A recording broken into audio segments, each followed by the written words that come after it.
So today, our passage, you heard a little bit about it. It's going to be in the children's moment, but it's going to be coming from Ephesians chapter 6, verses 1 through 3. So I invite you to follow along in your personal Bible that you have with you or listen to the word as it is read. So Ephesians chapter 6, verses 1 through 3.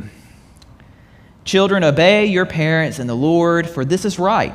Honor your father and mother. This is the first commandment with a promise, so that it may be well with you, you may live long on the earth. This is the word of God for the people of God. Thanks be to God. So this summer, if you've been plugging in with us over the past couple of Sundays, you've noticed that we're in the middle of a sermon series called the Relationship Roadmap, okay? Where we look at Ephesians and passages in the Bible, and it teaches us and shows us how we are to be in relationship with one another, in a Christian relationship with one another. And the Bible is the best place to go look because that's kind of like our owner's manual. It's given by God to us to show us, teach us how we are to live our lives. Okay, so if you got a question or problem, go to the Bible and it'll direct you in the right direction. So we have today Ephesians, which was written by Paul. So we're going to look at what he has to say about children. Now, the Ephesians were having some tough times, and they were being impacted and influenced a lot by Roman society and what they were seeing. And so Paul wrote them a letter to kind of teach them and encourage them and to share with them certain ways we are to be in relationship. So far, we've looked at how wives are to relate to their husbands and how they are to relate to their wives, and how God is in the center of all of that, okay? So that's been the past couple of Sundays. The Christian marriage, all right? And how both partners are to submit to one another. It's not all about you, okay? It's not all about you in a marriage. It's about your partner, but also ultimately it's about God being in the center of that relationship. Just as Jesus submitted to God's will on the cross, each partner are supposed to support one another and submit, okay? And that's what this Christian marriage thing is. It's a team. It's a team. But now we're going to start looking at, though, how children and parents are going to relate.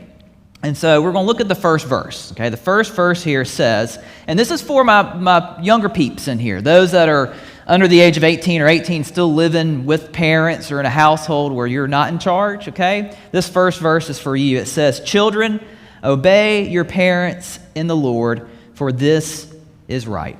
Okay, so that main message, obey your parents, kids. And that's it. That's all I got. I think that's the sermon, so we can start the hymn of commitment. Are you ready, Tim? No one complains about a short sermon. You know better. You know better. I'll get you out in time to beat the Baptist to the buffet. Don't worry. You'll be good. Okay. So, but we got a little bit more. But yes, the first part that deals with kids, and that's for children in here, and the children's moment lifted this up very, very well. Children, obey your parents. Obey your godly parents. Okay, if they have God in the center of their relationship, you can trust that they are trying to protect you, okay, and guide you in what you're supposed to do, all right? Simple for the kids, just obey your parents, all right? But this passage here has a lot more to deal with on the parent side of things than on just the children's side. All of you that are parents out there, or young parents or seasoned parents, you tell me this. When your kids entered into this world, they came entered in knowing how to obey and do everything pleasing unto you, right? You didn't have to tell them one time how to behave, how to act. They were just ready to go, right? Absolutely not. If you did, you were very, very lucky, and I like to meet this perfect child of yours because children have to learn how to obey. They have to be taught. They have to be taught how to obey, what that means, you know. I was a school teacher, many of you know, for a few years before I entered into ministry, but I was amazed as how parents and families thought when they sent their kids to school, the teacher was not only going to teach them about history or English or science or math, they're supposed to teach them everything. The parents were hands off. You send them to school, and they've got to learn everything from the teacher. Mom and dad aren't going to teach them life skills, just lessons in life. It's up to the teacher. I was amazed. I was like, no. Mom and dad, y'all have a role in teaching your kids as well. I'm just the history guy, okay? There's other things that you need to teach them. Same with the church. Parents will send kids to VBS or to a youth retreat and think that's going to disciple them for the rest of their life. No.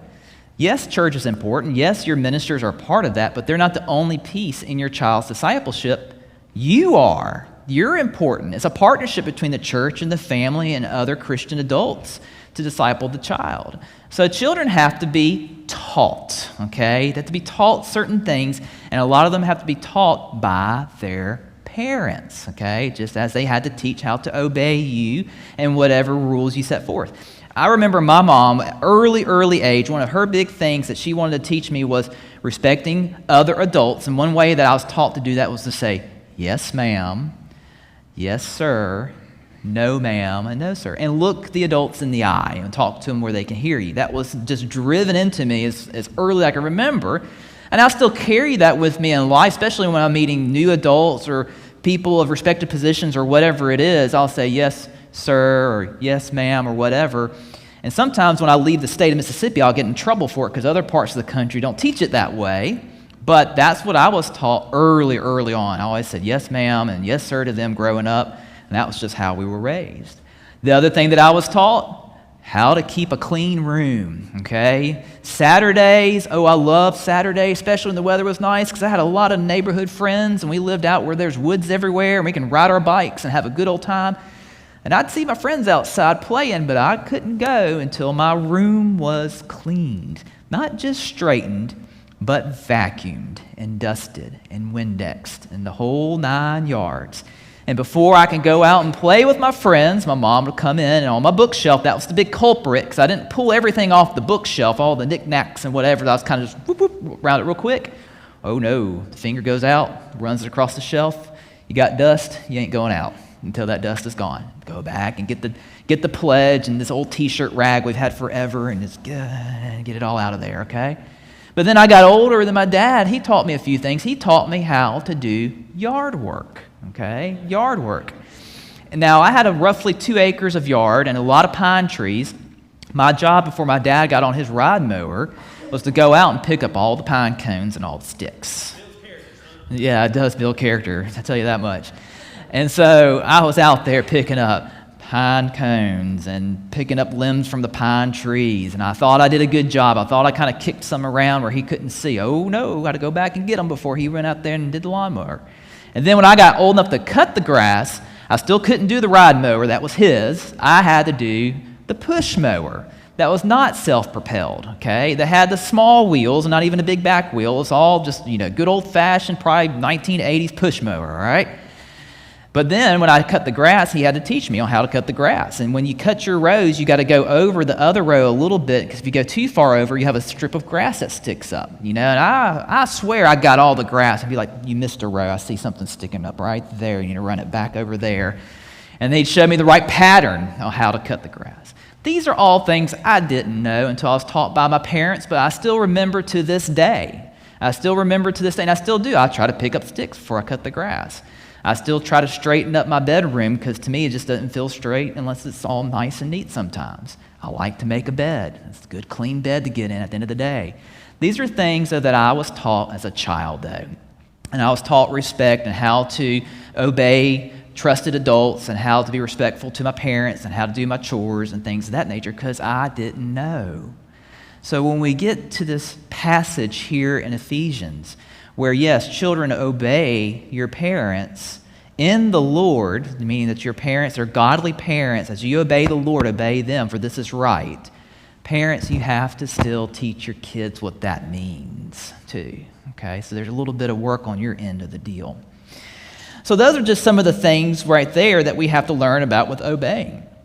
But then as in my job in ministry, when I have couples come to me that want to get married and all of that and start a family, I say, okay, well, I got to sit down. I got to meet with you, because I don't marry just anybody. I got to have a couple sessions with you where we're going to talk about some of the hot topic items that cause 90% of fights in a relationship, and that is family and faith and finances, okay? And we're going to talk about these over a couple sessions, because I want you to have these conversations now before you get contractually bound and by law and by religion together till death do you part, okay? We've got to have some conversations about this.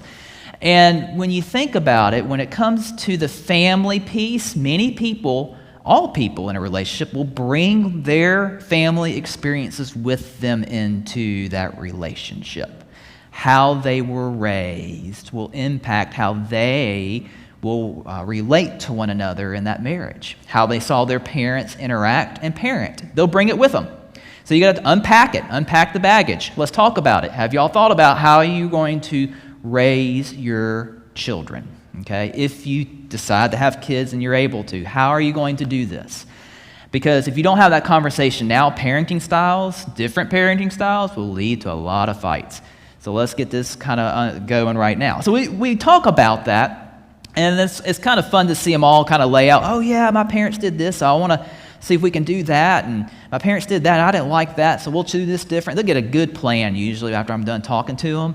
And a lot of times that plan goes out the window once the child gets here and you're in real life. You just try to go to survival mode at that point. It's negotiating with terrorists. You just let them get whatever they want. But it's, you bring those in to the relationship, and it's things that we need to talk about as how you are going to parent your children as well as you begin your family.